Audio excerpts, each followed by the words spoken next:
Hey there, I am back with another deck review, and today we're going to be looking at Stratosphere Starbase Edition from Legends Playing Cards.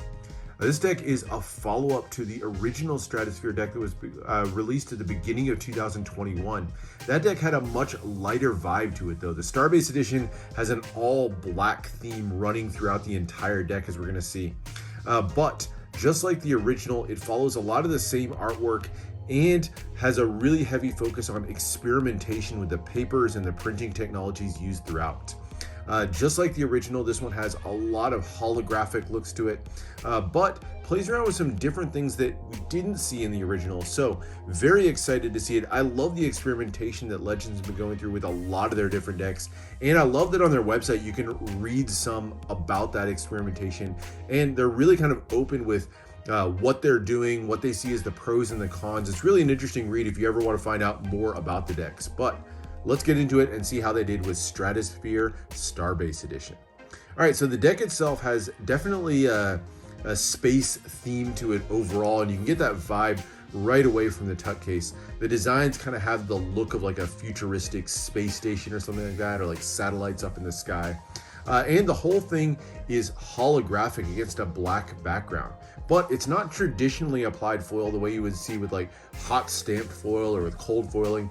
This one's done by applying a full sheet of Mylar holographic foil across the entire tuck case and then printing the black ink that you see on top of that holographic foil.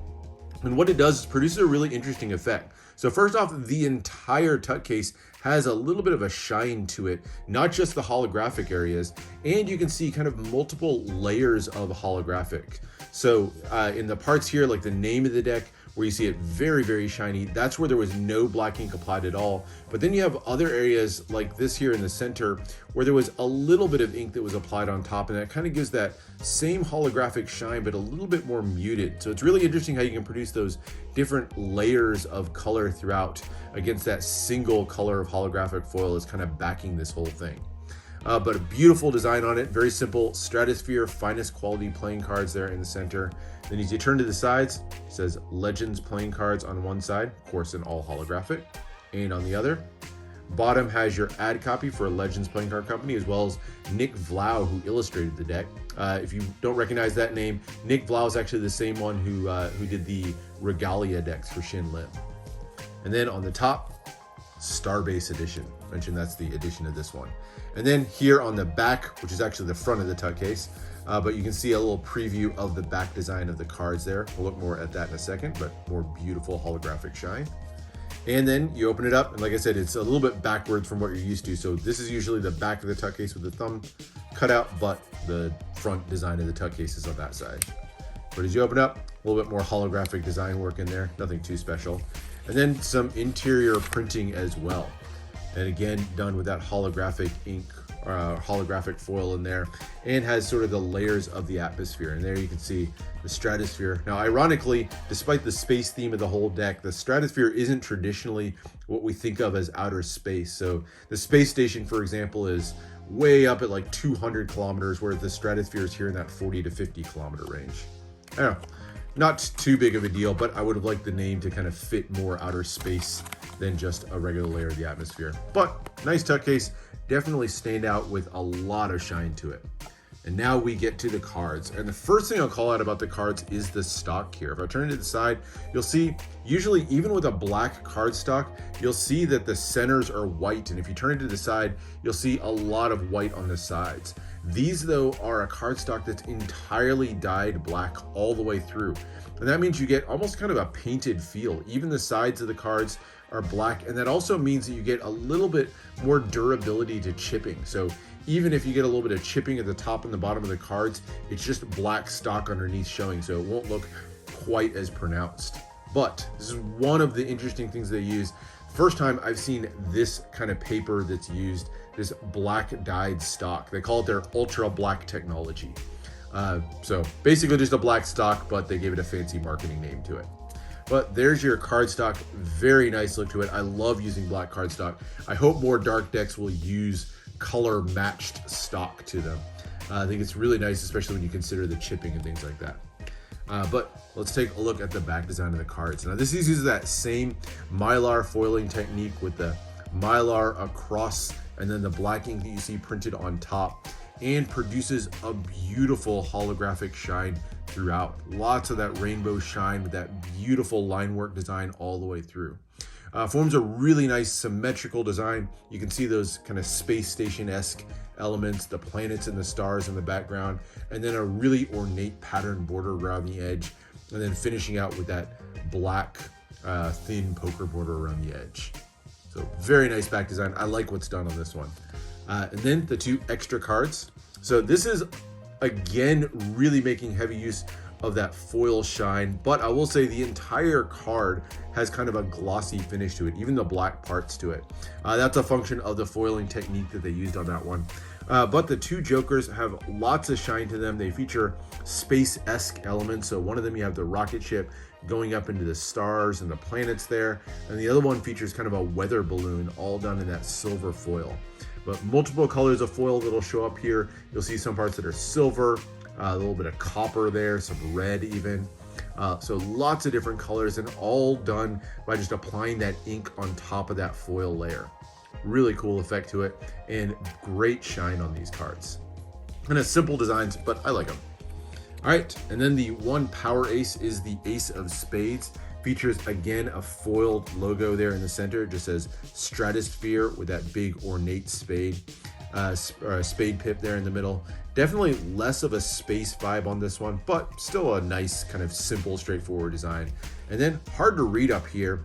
This part isn't foil, but you can see the pip and the index in the corner there, kind of keeping with that dark theme. It's done in a dark gray.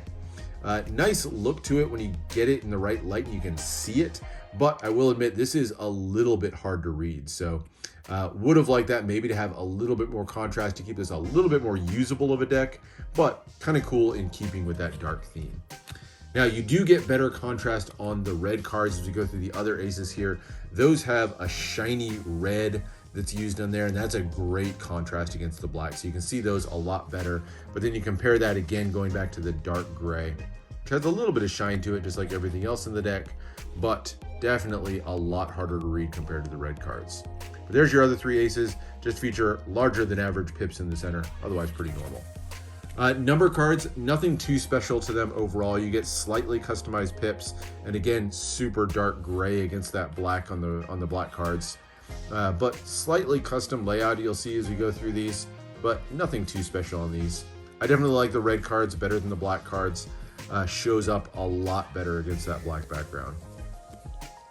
And then we'll go into the clubs, and finally through the hearts. So there's your number cards. Nothing to write home about, but nice dark black background throughout. And then we get to the quartz, and of course we're going to see lots more foiling and a nice, what feels like an explosion of color on this one. None of that holographic foil, but a beautiful shine to these overall. As I tilt this in the light, you'll see lots of different light playing off of all the different colors throughout here. It's a scene of an astronaut here, reflected on both sides to form that 2-way court. I don't like the harsh break in the center. I would have liked that to be a little bit more organic, kind of flowing one to the other. But I do like the line work on this. I think it's nicely done. I like the explosion of planets and stars just filling the entire background, and lots of colors of different bits in here to play around with. You see the red, that sort of orangish bronze color, a little bit of gold. You'll see some kind of darker brownish bronze colors here. Just lots of color, and all of the quartz feature that same look to them overall. It's a great use of color on these, great use of the foil. Just really like how these shine. So all the spades have gold visors, and then as you turn to the diamonds, you'll see very similar artwork, but now with kind of copper colored visors. I will say this is one knock that I do have on the deck. These are almost repeated quartz, which I never like seeing repeated quartz. Now, strictly speaking, these aren't exactly repeated. Obviously, the visor colors change as you go from one suit to the next. But if you look here at the 2 jacks, for example, they're basically the same artwork. It's just his head's turned one way or the other. Even the arrangement of the planets and the stars in the background's the same. So all the jacks are only going to have slight differences. And then same thing as you go to the queens. Again, very, very slight differences from one to the other. And then the kings all have the same artwork as well. But you do get that changing of the visor and a little bit of changing color scheme. This color I like a lot. It's kind of a bluish gray visor that's used on the clubs. It's my favorite of the visor colors on the helmets. And then last but not least, with kind of a grayish or a brownish gray visor, very dark field of overall on the hearts. And that is the deck. I like the artwork. There's definitely some flaws that I think hold this deck back from being as good as I feel like it could have been. The repeating art on the quartz is a shame, and I would have liked to have seen maybe a little bit more contrast on the spades. Ironically, that index contrast there that I have a problem with on the number cards is actually fixed as you get to the quartz, which use a much shinier and easier to read pivot index. So wish the number cards had had a little bit more contrast. Wish the quartz hadn't been repeated art, but really like the use of that black stock. Now, a couple of other callouts on this as we talk about handling. It actually handles really well, even right out of the box. As you break it in, it gets even better, but a very smooth handling deck. It's maybe very slightly thicker than a regular bicycle deck that you might be used to, but still has a nice thin, snappy feel, handles really well. I will say though that Legends calls out on their own site that this deck isn't quite as durable because of the nature of the printing process. These tend to crack a little bit more if you use them in like heavy bending, like if you use it for shuffling or something like that. So just be warned about that. If you want to use this deck for more heavy use, just be a little bit more gentle on it. You'll probably be okay. But as an art deck, it's still a lot of fun. And that's it. That is the look at Stratosphere Starbase Edition from Legends. Love the experimentation with different printing technologies. And like I said, I'll put another plug. If you want to go check out their website, you can find out more about the printing techniques, the pros and the cons. They're really open with all of that. And I think it's a really interesting read for me. Anyway, that's it. That is Stratosphere Starbase Edition. Hope you enjoyed. Make sure to subscribe for more deck reviews, more unboxings. Let me know what else you want to see, and I'll see you for the next one.